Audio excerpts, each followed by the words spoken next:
Hello guys, welcome back to my channel. I hope आप सभी अच्छे होंगे, अपनी तैयारी को बेहतर तरीके से कर रहे होंगे। एक बार फिर मैं वीडियो लेकर के आ गया हूँ। आज हम बात करेंगे एसएससी सीएचएसएल 2024 के लिए हमारे इंग्लिश की क्या स्ट्रेटजी रहने वाली है, कैसे हम तैयार करेंगे। ये स्पेशली वीडियो उन बच्चों के लिए है जिन्होंने अभी अपनी मतलब इसकी तैयारी प्रिपरेशन स्टार्ट की है और जिनको थोड़ा बहुत नॉलेज है, तो वो वीडियो को देख भी सकते हैं और स्किप भी कर सकते हैं, क्योंकि ये वीडियो एकदम बेसिक से है, एकदम जीरो लेवल से उठाएंगे और आपको एकदम एडवांस लेवल तक पूरा नॉलेज देंगे कि कैसे आप जीरो से एडवांस लेवल तक जा सकते हो।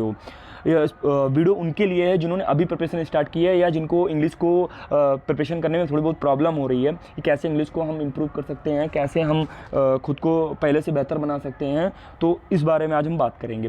तो सबसे पहले चीज़ हम पैटर्न के बारे में बात कर लेते हैं कि एसएससी सीएचएसएल के अंदर हमारा पैटर्न क्या होने वाला है, इसमें कैसे कैसे क्वेश्चंस आते हैं। तो देखो, टीयर 1 में हमारे इंग्लिश के 25 क्वेश्चंस आते हैं, जो कि एक क्वेश्चन 2 मार्क्स का होता है, यानी 50 मार्क्स हमारे बनेंगे।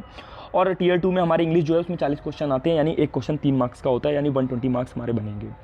तो इसके बाद है कि हमारे ये इस पीडीएफ को इसको बाद में डिस्कशन करेंगे। पहले हम बात कर लेते हैं कि एसएससी सीएचएसएल के अंदर हमारा इंग्लिश का वेटेज क्या है। वीडियो बहुत ही ज़्यादा इंटरेस्टिंग है और देखो, किसी भी चीज़ को जानने के लिए हमें कंप्लीट देखना पड़ेगा, क्योंकि बहुत सारे लोग क्या करते हैं, स्किप करके देखते हैं। तो स्किप करके मत देखो, क्योंकि स्किप करने से क्या होगा, आप मेन चीज़ें देख लोगे, बट इसमें मैंने बहुत ही ज़्यादा डिटेल में बताया है।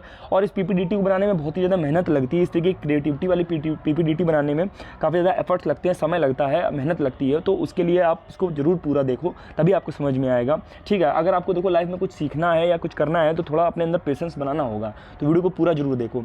तो एसएससी सीएचएसएल के अंदर इंग्लिश का जो वेटेज है वो हमारा कुछ इस कदर है कि हमारे एंटोनिम्स के इसमें 2 क्वेश्चन आते हैं, साइनोनिम्स के हमारे 2 क्वेश्चन आते हैं, स्पेलिंग के भी हमारे 2 क्वेश्चन आते हैं, और वन वर्ड सब्स्टिट्यूशन के भी हमारे 2 क्वेश्चन आते हैं। इडियम फ्रेजेस में भी 2 क्वेश्चन रहते हैं। इसमें सबसे ज़्यादा मोस्ट इंपॉर्टेंट जो हमारा टॉपिक है वो है हमारा क्लोज टेस्ट, क्योंकि इससे 5 क्वेश्चन आते हैं और बहुत ही ज़्यादा इंपॉर्टेंट है। मैं आगे आपको इसको भी बताऊंगा कि कैसे आप अपनी रीडिंग स्किल इंप्रूव कर सकते हो, ताकि क्लोज टेस्ट, पैसेज या पीक्यूआरएस या पैरा जंबल जो कुछ भी है, आप इसको अच्छे से हैंडल कर पाओ और अपना पेपर में काफ़ी अच्छा स्कोर गेन कर पाओ।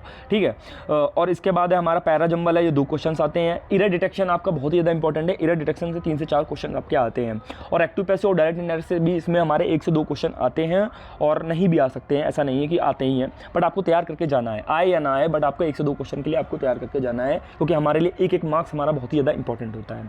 फिल इन द ब्लैंक से आपके 1 से 2 क्वेश्चन आते हैं, ये भी काफ़ी ज़्यादा इंपॉर्टेंट होता है। मैं सब कुछ आपको बताऊँगा डिटेल में कि कहाँ से आप कैसे इसको प्रिपेयर कर सकते हो और कैसे अपनी वोकैब, ग्रामर या रीडिंग स्किल को इंप्रूव कर सकते हो। ठीक है, अब हम बात करते हैं कि इंग्लिश में हमारे 3 पिलर बहुत ही ज़्यादा मोस्ट इंपॉर्टेंट है।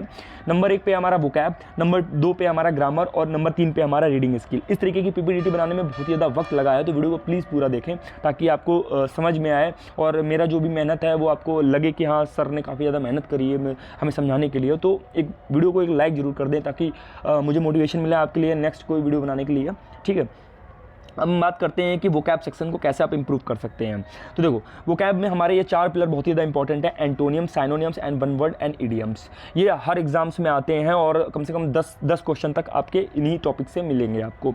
इसमें हमें क्या करना है कि पहला स्टेप हमारा ये होगा कि हम जिस सीएचएसएल एग्जाम को टारगेट कर रहे हैं, तो हम उसकी लास्ट 5 ईयर की वोकैब को जरूर कंप्लीट करेंगे, क्योंकि क्या होता है कि एसएससी के अंदर जो हमारे वोकैब होती है वो रिपीट होती है, यानी 80 से 90% क्या होती है, वोकैब जो होती है वो बार बार रिपीट होकर के आई होती है। तो इसलिए हम उसको जरूर करेंगे कि लास्ट 5 ईयर की वोकैब करेंगे। फिर सेकंड स्टेप हमारा क्या होगा कि जब हम 5 ईयर की वोकैब जब हम कंप्लीट कर लेंगे, तो क्या करेंगे कि किरण या पिनाइकल की बुक जो होती है उसको हम सॉल्व करेंगे, और उसमें भी कैसे सॉल्व करेंगे कि जो हमारा एमसीक्यू फॉर्म में होते हैं क्वेश्चन, उनको सॉल्व करेंगे, क्योंकि उसमें हमारा एक क्वेश्चन दिया होता है और 4 ऑप्शन होते हैं, तो हम उन 4 ऑप्शंस को भी जानेंगे। तो एक बार में हमारी 5 वोकैब्स तैयार होगी। तो इसको भी हम कह सकते हैं, जब आप लास्ट 5 ईयर की वोकैब कर लोगे तो बहुत सारी वोकैब आपको रिपीट होकर के उस बुक में मिलेंगी। तो ठीक है, ताकि आप उससे क्या होगा कि आपके रिवीजन भी हो जाएगा और आपको कॉन्फिडेंस भी बढ़ेगा कि ये वोकैब मुझे पहले से आती थी। तो इसलिए लास्ट 5 ईयर की वोकैब करना बहुत ही ज़्यादा इंपॉर्टेंट है। और जब आपने ये दोनों स्टेप फॉलो कर लिया, तब इसके बाद आप मॉक टेस्ट में आप मॉक टेस्ट दोगे। जब मॉक टेस्ट में क्या है कि मॉक टेस्ट में भी आपको काफ़ी 8 से 10 वर्ड आपके हर बार नए मिलेंगे, या कभी कभी क्या होगा कि आपको रिपीट वर्ड भी मिल जाएगा। तो आपका कॉन्फिडेंस बढ़ेगा कि मैंने जितना भी पढ़ा उससे मेरा फंस रहा है। तो इसलिए क्या होगा कि आपका उससे भी बेनिफिट मिलेगा जब आप उस वोकैब को भी नोट कर लोगे और धीमे धीमे आप अपने आप में खुद में चेंजमेंट देखोगे कि आपको काफ़ी ज़्यादा वोकैब लर्न होने लगेगी। ठीक है, तो ये आपको इस तरीके से पूरी वोकैब को कंप्लीट करना है और बहुत ही कम समय में आप इस मेथड से वोकैब को लर्न कर पाओगे। पहले 5 साल का जो वोकैब है उसको आप कंप्लीट करो, इन चारों की, एंटोनियम्स 5 साल के, सिनोनियम्स 5 साल के, वन वर्ड भी 5 साल के और इडियम्स भी 5 साल के। मैं आपको कहूँगा कि आप 2018 से लेकर 2023 के जितनी भी वोकैब्स है 5 साल की, इन सभी की आप कंप्लीट कर डालो। फिर इसके बाद देखोगे कि आप जब भी आप पेपर लगाओगे या मॉक दोगे तो उसमें आपको इसी से ही रिपीट होकर के मिलेगा। ठीक है, चाहे वो CGL हो चाहे CHSL हो, क्योंकि दोनों में ही क्या होता है, रिपीटेशन होती है। ठीक है, अब इसके बाद हम बात कर लेते हैं ग्रामर सेक्शन की। तो ग्रामर सेक्शन में मैंने यहाँ पर कुछ इंपॉर्टेंट टॉपिक्स लिखे हुए हैं जो कि ग्रामर के अंदर बहुत ही ज़्यादा इंपॉर्टेंट है और इनका बहुत ही ज़्यादा इंपॉर्टेंट रोल है। हमारे एग्जाम में 25 क्वेश्चन में 10 क्वेश्चन तक लगभग इसी से ही आते हैं, यानी ग्रामर से ही आते हैं। तो ये हमारे लिए बहुत ही ज़्यादा इंपॉर्टेंट है, तो हम इसको हल्के में नहीं लेंगे, हम इसको डिटेल में तैयार करेंगे। जिनको बुक से पढ़ना अच्छा लगता है तो वो नीतू मैम की वॉल्यूम 1 वाली जो बुक है आप उससे पढ़ सकते हो। अगर आपको समझ में आता है उस बुक से तो आप उससे पढ़ सकते हो, और अगर आपको नहीं आता है समझ में तो आप वीडियो फॉर्मेट में अगर चाहिए तो आप यूट्यूब पर इन टीचर्स को फॉलो कर सकते हो। मैं लिंक डिस्क्रिप्शन में दे दूंगा, आप वहाँ जाकर इसको आप देख सकते हो, क्योंकि ये टीचर बेस्ट हैं। अगर आपको एक टीचर नहीं समझ में आ रहा तो आप दूसरा टीचर देख सकते हो, पर ये केवल 3 से 4 दिन आपको ट्राई करना है। जिस टीचर से आपकी ट्यून मैच हो जाए आप उसी के ही सारे वीडियो कंप्लीट देख डालो, आपका काफ़ी अच्छा स्कोर इंप्रूव हो जाएगा ग्रामर सेक्शन के अंदर। जिसमें से हमारे बेस्ट यूट्यूब जो टीचर हैं इंग्लिश के वो हैं अमन वशिष्ठ सर, नीतू मैम, रानी मैम, जयदीप सर और आपके बरखा अग्रवाल। इन सभी को आप फॉलो कर सकते हो, काफ़ी अच्छा पढ़ाते हैं और लिंक मैं डिस्क्रिप्शन में दे दूंगा, आप वहाँ से जाकर इनकी प्लेलिस्ट चेक कर सकते हो और अपने जितने भी डाउट्स हैं या ये सभी जितने भी इंपॉर्टेंट टॉपिक्स मैंने बताए आपको, आप इनको 1 बाय 1 कंप्लीट कर सकते हो। ठीक है, इसके बाद हम बात करते हैं रीडिंग स्किल की। देखो रीडिंग स्किल क्या होती है कि ये बहुत ही ज़्यादा इंपॉर्टेंट है। सबसे पहले चीज़ क्या है कि हम बहुत सारे बच्चे ऐसे होते हैं जिनको इंग्लिश से डर लगता है, वो अगर इसको पढ़ते हैं रीडिंग को तो उनको बिल्कुल भी समझ भी नहीं आता। फिर वो क्या करते हैं कि कहीं ना कहीं वो डिमोटिवेट हो जाते हैं या उनका कॉन्फिडेंस जो लो हो जाता है, जिसकी वजह से वो क्या करते हैं अपनी तैयारी छोड़ देते हैं। बट हमको देखो छोड़ना नहीं है। सबसे पहली चीज़, अगर आप धीमे धीमे सीढ़ी चढ़ोगे तो आप एक दिन काफ़ी ऊपर तक चले जाओगे। बट अगर आप सोचोगे कि मैं एक बार में सीढ़ी चढ़ने लगूं तो आप गिर जाओगे। तो इसलिए हमको ऐसा नहीं करना है। पहले हमें क्या करना है कि मैंने आज इसमें 3 लेवल आप बनाए हुए हैं, लेवल 1, लेवल 2 एंड लेवल 3। सबसे पहले चीज़ आइडेंटिफाई योर लेवल, कि मतलब आपका लेवल क्या है। अपने लेवल को पहचानो कि कैसे आप कौन से लेवल पर आप हो इस टाइम और आपको कहाँ तक जाना है। ठीक है, तो अगर आपको बिल्कुल भी इंग्लिश समझ में नहीं आती या बिल्कुल आपको डर लगता है कि इंग्लिश को कैसे मैं इंप्रूव करूँ, मुझे बिल्कुल भी अंडरस्टैंडिंग या बिल्कुल भी आपको समझ नहीं आता, इंग्लिश से डर लगता है, तो आप बिल्कुल लेवल 1 पे हो भी। ठीक है, अगर थोड़ी बहुत आपको इंग्लिश अच्छी लगती है या आपको समझ में आती है, ठीक है, या आप कहीं ना कहीं कनेक्ट हो इंग्लिश से या इंग्लिश मीडियम के पढ़े हो या हिंदी मीडियम जो भी हो, आप अगर लेवल 2 के हो, थोड़ा बहुत समझ में आता है तो आप लेवल 2 से शुरुआत करो। अगर आपको काफ़ी अच्छी इंग्लिश है, बस आपको खुद को इंप्रूव करना है, तो आप लेवल 3 से आप खुद को स्टार्ट कर सकते हो। तो देखो इसमें मैंने 3 लेवल बताए हुए हैं कि लेवल 1, अगर आप लेवल 1 पे हो तो आपको क्या करना है कि आप रीड क्लास 4 to 12 बुक्स।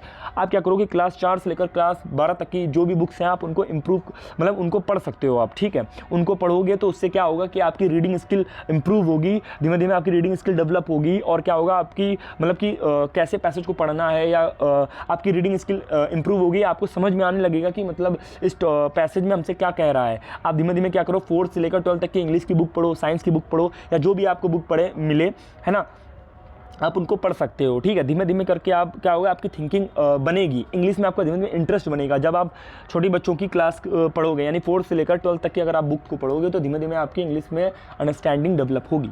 इसके बाद है, अगर आपका जब आपकी डेवलप हो जाएगी तो आप लेवल 2 पे आ जाओगे। जब लेवल 2 पे आ जाओगे तो अब आपको क्या करना है कि आपको रीड इंटरेस्टिंग स्टोरी। आपको क्या करना है कि किसी भी इंटरेस्टिंग स्टोरी को आपको रीड करना है। अगर आपका इंटरेस्ट क्रिकेट में है तो आप क्या कर सकते हो कि आप क्रिकेट की कोई बुक पढ़ सकते हो। अगर आपको कोई मोटिवेशंस की बुक अच्छी लगती है तो आप मोटिवेशनल बुक्स भी पढ़ सकते हो, जैसे कि रिच डैड पुअर डैड भी पढ़ सकते हो। बहुत सारी बुक्स आपको मार्केट में अवेलेबल है, आप उनमें से कोई भी बुक चूज़ करके उसको अच्छे से पढ़ सकते हो। जब आप लेवल 2 पे आ जाओगे, अच्छी खासी आपकी अंडरस्टैंडिंग बन जाएगी, तब आप लेवल 2 पे आ जाओगे और तब आप कोई भी इंटरेस्टिंग स्टोरी को पढ़ सकते हो, क्योंकि उस इंटरेस्टिंग स्टोरी जो होती है उसमें काफ़ी अच्छी वोकैब यूज़ की गई होती है। तो इसलिए पहले आपको अपना बेस बनाना है, बिना बेस के हम कुछ भी नहीं कर सकते, है ना। तो हमें इंग्लिश में अच्छा करना है तो पहले हमें बेस बनाना पड़ेगा। जब आप लेवल 2 पे आ जाओगे तब आप अपनी इंटरेस्टिंग स्टोरी की बुक को पढ़ सकते हो। इसके बाद है हमारी लेवल 3, जब हम लेवल 3 पे आ जाएंगे, 2 कंप्लीट कर लिया, 1 कंप्लीट कर लिया, जब हम लेवल 3 पे आ जाएंगे तब हमको क्या करना है कि रीड द हिंदू न्यूज़पेपर।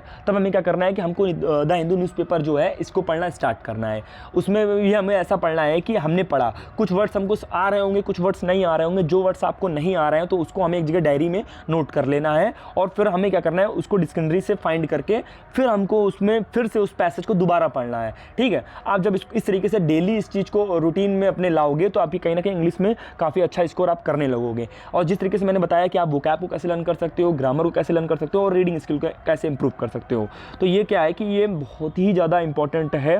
आप पहले अपने आपके लेवल को पहचानो। जब हम लेवल को पहचान लेंगे तो फिर उसके अकॉर्डिंग आप काम करो। ठीक, एकदम से हम किसी की स्ट्रैटेजी मैंने सुनी और उसने बोला कि द हिंदू न्यूज़पेपर पढ़ो और मुझे बिल्कुल भी इंटरेस्ट नहीं, बट मैंने हिंदू न्यूज़पेपर शुरू कर दिया तो मुझे बिल्कुल भी समझ में नहीं आएगा। आप ऑलरेडी डिमोटिवेट हो जाओगे, आपका कॉन्फिडेंस लेवल भी गिर जाएगा और आप बिल्कुल पढ़ाई बंद कर दोगे। तो इसलिए पहले अपने लेवल को पहचानो, फिर धीमे धीमे धीमे धीमे इंप्रूव करो खुद को। ठीक है, एकदम से आप छलांगा मत मारो कि मैं एकदम से वहाँ कूद जाऊँ और मैं सब कुछ कर लूँगा एक बार में नहीं होगा। धीमे धीमे धीमे धीमे ही आप अपने अंदर चेंज पाओगे। तो आई होप आपको वीडियो पसंद आई होगी। इस तरीके की वीडियोस के बहुत ज़्यादा मेहनत लगती है और इसमें समय भी बहुत लगा है, तो एक वीडियो को लाइक जरूर कर दो क्योंकि मैंने इसमें आपको डिटेल में समझाया है। इस तरीके की वीडियो अगर आप और चाहते हो तो आप कमेंट बॉक्स में मुझे कमेंट कर सकते हो, या आपको कोई भी प्रॉब्लम है तो आप मुझे कमेंट बॉक्स में कमेंट कर सकते हो। सारे टीचर्स की मैं लिंक डिस्क्रिप्शन में प्रोवाइड करा दूंगा। अगर आप किसी भी PDF को फ्री ऑफ कॉस्ट चाहते हो तो मेरे डिस्क्रिप्शन में लिंक है, मेरे टेलीग्राम चैनल को ज्वाइन कर लो, वहाँ पर आपको free of cost study material provide हो जाएगा। और अगर कोई भी डाउट है या कोई भी सजेशन चाहिए आपको हमसे या किसी भी एग्जाम की स्ट्रैटेजी चाहिए तो आप मुझे कमेंट बॉक्स में कमेंट कर सकते हो। आई होप आपको वीडियो पसंद आई होगी। वीडियो पसंद आई हो तो वीडियो को लाइक करो, चैनल को सब्सक्राइब करो। मिलते हैं नेक्स्ट वीडियो में, तब तक के लिए जय हिंद, जय भारत।